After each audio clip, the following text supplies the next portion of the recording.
केंद्र सरकारच्या भारत अमेरिका व्यापार कराराला काँग्रेस पक्षाने तीव्र विरोध केला असून हा करार शेतकरी विरोधी असल्याचा आरोप केला आहे। या व्यापार करारामुळे भारतीय शेतकरी आणि कृषी क्षेत्र उद्ध्वस्त होईल असे सांगत काँग्रेसने राज्यभर सत्याग्रह आंदोलन सुरू केले आहे। त्याच पार्श्वभूमीवर बुलढाण्यात गांधी भवन प्रांगणात जिल्हा युवा काँग्रेसच्या वतीने निषेध आंदोलन करण्यात आले।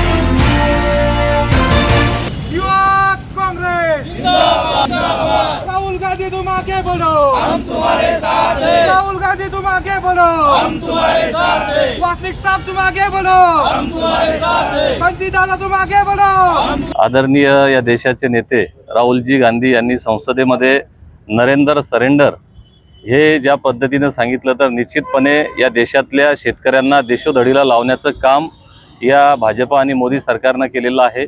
ट्रेड डीलच्या माध्यमातून इथला शेतकरी त्याचा जो शेतमाल आहे तो निश्चितपणे या अमेरिकन शेतमालासोबत स्पर्धा करू शकत नाही।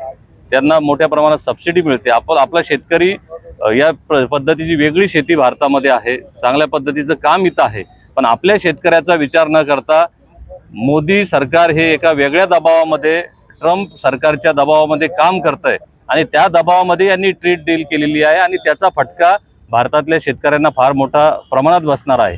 युवक काँग्रेसच्या वतीने आज देशभर आंदोलन सुरू आहे।